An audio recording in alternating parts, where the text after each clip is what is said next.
Hello anime and manga fans, it's Miss Animanga here today and I should be doing a review on Occultic 9. This is for episode 4, 5 and 6. I hope you guys like it when I do 3 episode reviews rather than a weekly one. I like to get to know more about what's going on in the story rather than be, doing just a weekly review. But if you like it, please let me know in the comment section below. So, episode 4 and Occultic 9. Basically, we see everyone waking up to the news. The first half of the episode, everyone is just reacting to the mass suicide. No one knows exactly what has happened. They all just have theories of hypnosis, manipulation, or a cover-up. No one actually knows what happened. And we see the occult magazine. All the journalists are shocked by the news and they want to investigate further. So as they all rush out, did you guys catch that the female journalist, when she was looking in the mirror, she did not have a reflection? Or am I just the only one that noticed that? But when she was just flicking her hair, there was nothing there on the mirror. Actually, this episode had me questioning everything. Like, I have so many questions, but not enough answers. But hopefully they all get answered as the episodes go on. We get to see Gamo Senpai, who's acting like nothing has happened.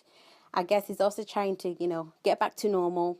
And everyone is all casually chilling at the cafe. And this really got me surprised because I expected everyone to be asking Gamo Senpai, what happened? Because the 2 girls are the ones who asked Gamo Senpai to go interview the professor or go to his office.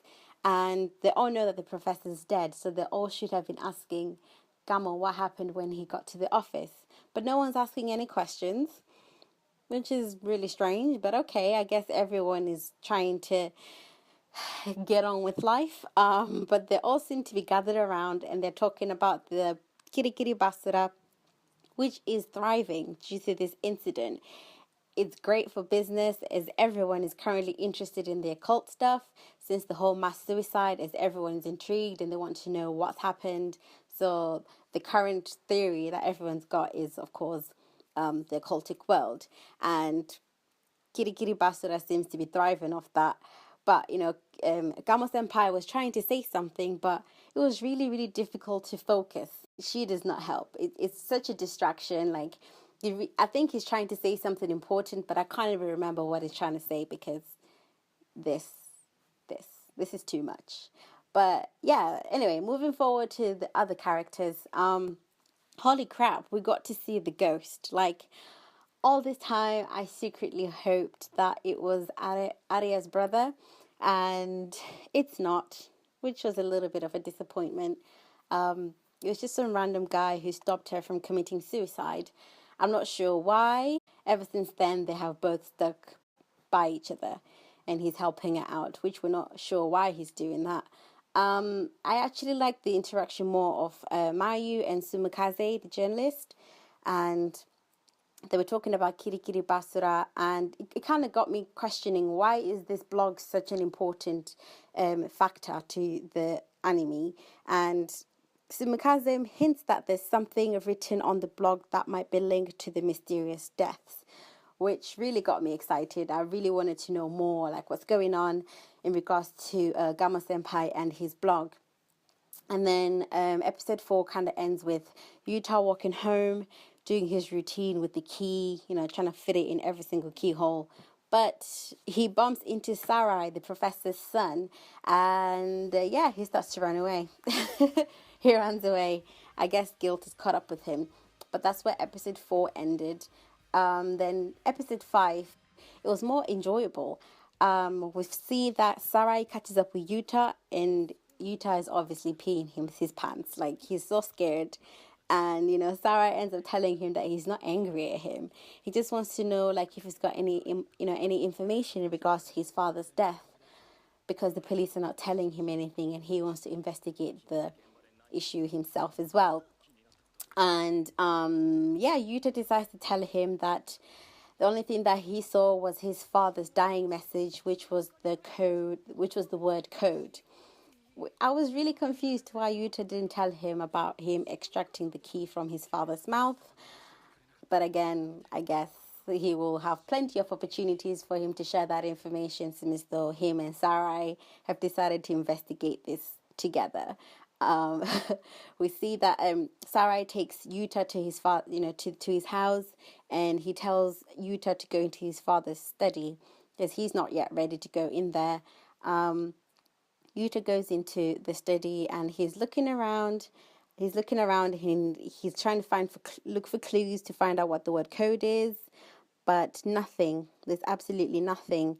And as he gets tired, he just lies down on the floor, looking up at the ceiling.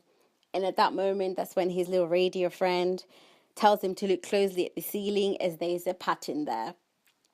The clue is on the ceiling. So Gamma Senpai calls Sarai, and then I guess he leaves Sarai to work out what the code is.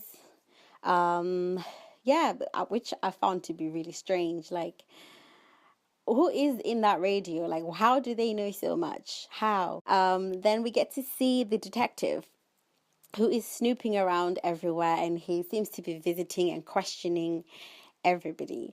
I personally love the detective. He is one of my favorite characters in this anime.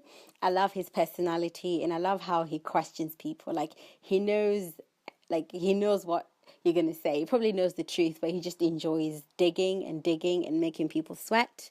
But yeah, we see him entering the cafe and where Yuta and his friends are. But has anyone else noticed that this cafe is always empty? Like, there's no customers. There's no one that ever comes to visit this cafe.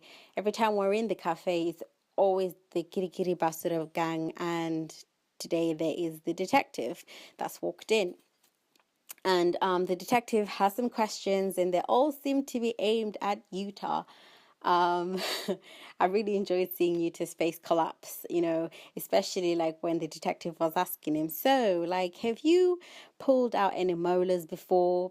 And Yuta's face just dropped, and you can see that he's sweating and he's panicking, and he knows that he's busted.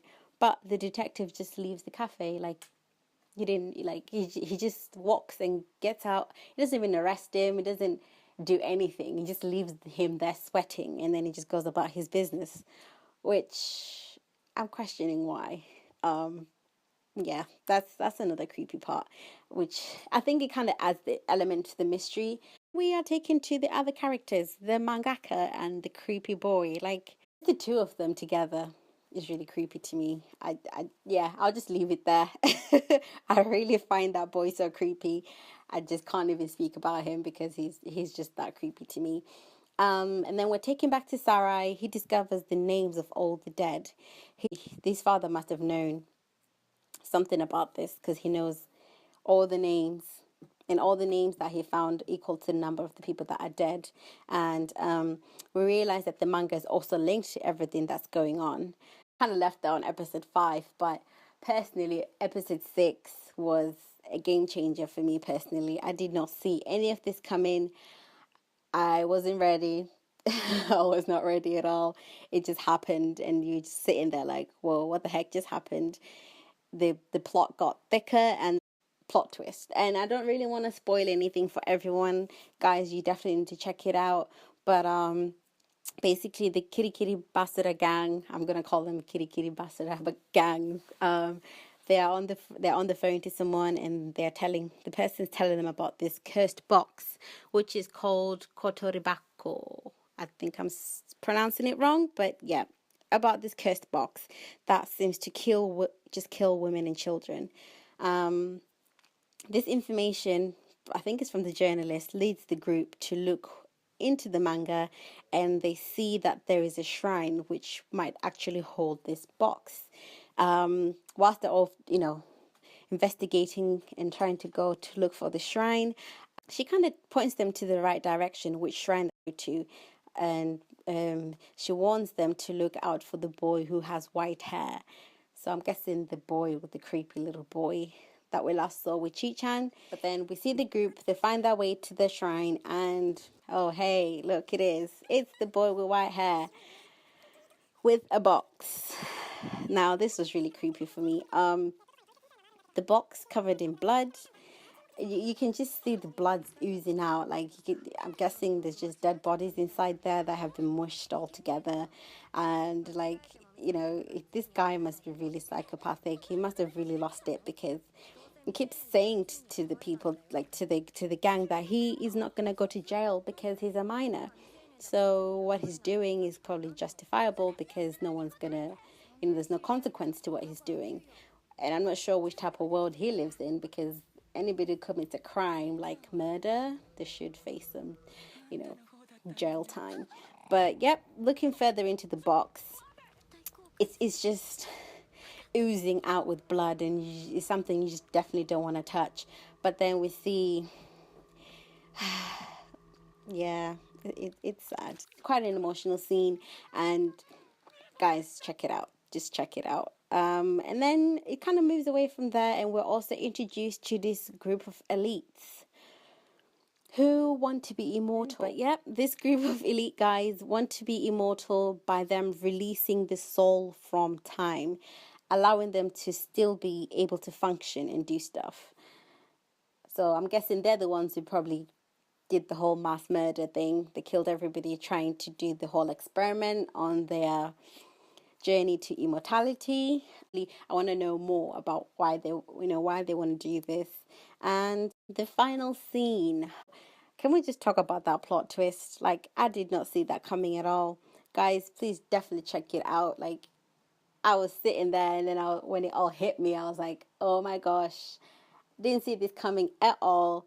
If you've watched it, try not to spoil it for everyone, but I'm guessing everyone should have watched episode 6 by now. But please leave a comment and then let me know your thoughts and your theories. I hope you all enjoyed my review. Like the video, share, and subscribe. Thank you for watching. Bye.